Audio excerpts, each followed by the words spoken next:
February 16th, Leviticus 1:1 through 3:17. The Lord called Moses and spoke to him from the tent of meeting. He said, "Speak to the Israelites and say to them, when anyone among you brings an offering to the Lord, bring as your offering an animal from either the herd or the flock. If the offering is a burnt offering from the herd, you are to offer a male without defect. You must present it at the entrance to the tent of meeting so that it will be acceptable to the Lord. You are to lay your hand on the head of the burnt offering, and it will be accepted on your behalf to make atonement for you. You are to slaughter the young bull before the Lord, and then Aaron's sons, the priests, shall bring the blood and splash it against the sides of the altar at the entrance to the tent of meeting. You are to skin the burnt offering and cut it into pieces. The sons of Aaron, the priest, are to put fire on the altar and arrange wood on the fire. Then Aaron's sons, the priests, shall arrange the pieces, including the head and the fat, on the wood that is burning on the altar. You are to wash the internal organs and the legs with water, and the priest is to burn all of it on the altar. It is a burnt offering, a food offering, an aroma pleasing to the Lord. If the offering is a burnt offering from the flock, from either the sheep or the goats, you are to offer a male without defect. You are to slaughter it at the north side of the altar before the Lord, and Aaron's sons, the priests, shall splash its blood against the sides of the altar. You are to cut it into pieces, and the priest shall arrange them, including the head and the fat, on the wood that is burning on the altar. You are to wash the internal organs and the legs with water, and the priest is to bring all of them and burn them on the altar. It is a burnt offering, a food offering, an aroma pleasing to the Lord. If the offering to the Lord is a burnt offering of birds, you are to offer a dove or a young pigeon.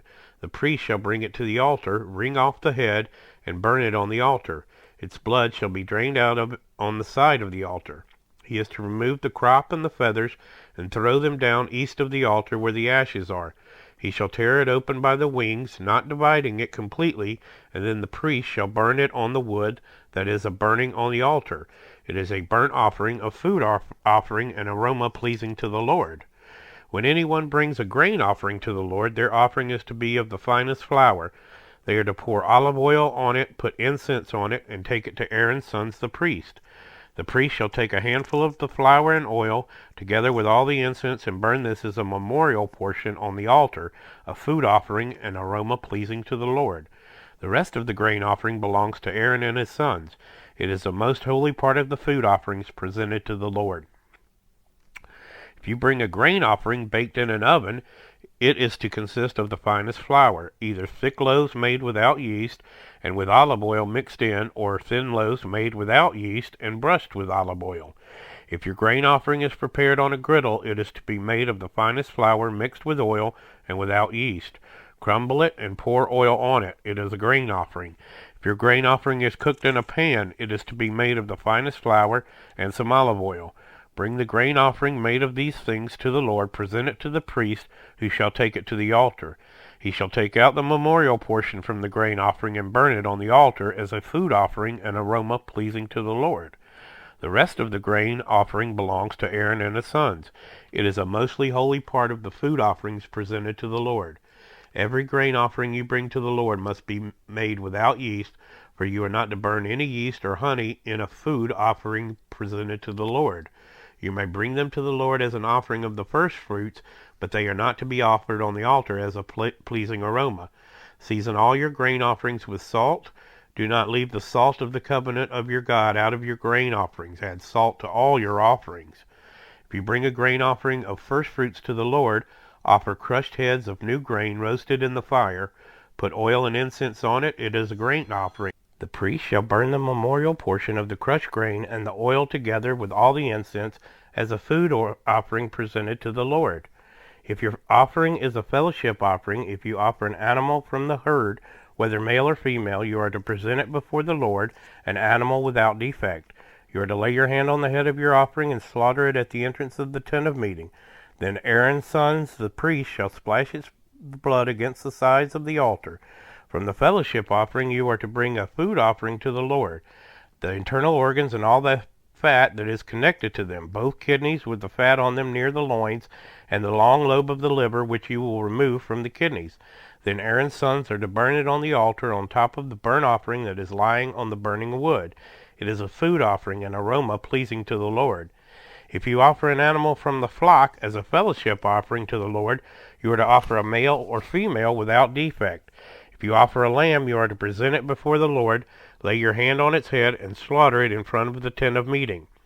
Then Aaron's sons shall splash its blood against the sides of the altar. From the fellowship offering you are to bring a food offering to the Lord. Its fat, the entire fat tail cut off close to the backbone, the internal organs, and all the fat that is connected to them, both kidneys with the fat on them near the loins, and the long lobe of the liver, which you will remove with the kidneys.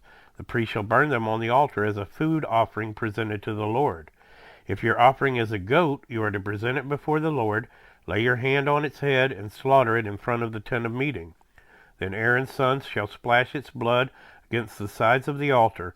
From what you offer, you are to present this food offering to the Lord, the internal organs and all the fat that is connected to them, both kidneys with the fat on them near the loins, and the long lobe of the liver, which you will remove with the kidneys. The priest shall burn them on the altar as a food offering, a pleasing aroma. All the fat is the Lord's. This is a lasting ordinance for the generations to come. Wherever you live, you must not eat any fat or any blood. Mark 1:29 through 2:12. As soon as they left the synagogue, they went with James and John to the home of Simon and Andrew. Simon's mother-in-law was in bed with a fever, and they immediately told Jesus about her. So he went to her, took her hand, and helped her up. The fever left her, and she began to wait on them. That evening, after sunset, the people brought to Jesus all the sick and demon-possessed. The whole town gathered at the door, and Jesus healed many who had various diseases. He also drove out many demons, but he would not let the demons speak, because they knew who he was. Very early in the morning, while it was still dark, Jesus got up, left the house, and went off to a solitary place where he prayed. Simon and his companions went to look for him, and when they found him, they exclaimed, "Everyone is looking for you." Jesus replied, "Let us go somewhere else, to the nearby villages, so I can preach there also. That is why I have come." So he traveled throughout Galilee, preaching in their synagogues and driving out demons. A man with leprosy came to him and begged him on his knees, "If you are willing, you can make me clean." Jesus was indignant. He reached out his hand and touched the man. "I am willing," he said, "be clean." Immediately the leprosy left him, and he was cleansed. Jesus sent him away at once with a strong warning. "See that you don't tell this to anyone, but go, show yourself to the priest, and offer the sacrifices that Moses commanded for your cleansing as a testimony to them." Instead, he went out and began to talk freely, spreading the news. As a result, Jesus could no longer enter a town openly, but stayed outside in lonely places. Yet the people still came to him from everywhere. A few days later, when Jesus again entered Capernaum, the people heard that he had come home. They gathered in such large numbers that there was no room left, not even outside the door, and he preached the word to them. Some men came, bringing to him a paralyzed man, carried by 4 of them. Since they could not get him to Jesus because of the crowd, they made an opening in the roof above Jesus by digging through it and then lowering the mat the man was lying on. When Jesus saw their faith, he said to the paralyzed man, "Son, your sins are forgiven." Now some teachers of the law were sitting there thinking to themselves, "Why does this fellow talk like that? He's blaspheming. Who can forgive sins but God alone?" Immediately Jesus knew in his spirit that this was what they were thinking in their hearts, and he said to them, "Why are you thinking these things? Which is easier to say this paralyzed man, 'Your sins are forgiven,' or to say, 'Get up and take your mat and walk'? But I want you to know that the Son of Man has authority on earth to forgive sins." So he said to the man, "I tell you, get up, take your mat, and go home." He got up, took his mat, and walked out in full view of them all. This amazed everyone, and they praised God, saying, "We have never seen anything like this." Psalm 35:17 through 28. How long, Lord, will you look on? Rescue me from their ravages, my precious life from these lions. I will give you thanks in the great assembly. Among the throngs I will praise you. Do not let those gloat over me who are my enemies without cause. Do not let those who hate me without reason maliciously wink the eye. They do not speak peaceably, but devise false accusations against those who live quietly in the land. They sneer at me and say, "Aha, aha! With our own eyes we have seen it." Lord, you have seen this. Do not be silent. Do not be far from me, Lord. Awake and rise to my defense. Contend for me, my God and Lord. Vindicate me in your righteousness, Lord my God. Do not let them gloat over me. Do not let them think, aha, just what we wanted, or say, we have swallowed him up. May all who gloat over my distress be put to shame and confusion.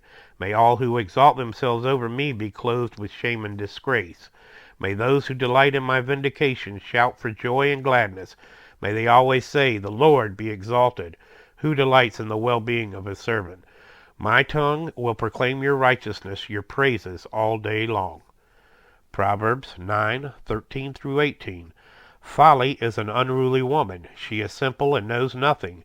She sits at the door of her house on a seat at the highest point of the city, calling out to those who pass by, who go straight on their way. Let all who are simple come to my house. To those who have no sense, she says, stolen water is sweet. Food eaten in secret is delicious. But little do they know that the dead are there, that her guests are deep in the realm of the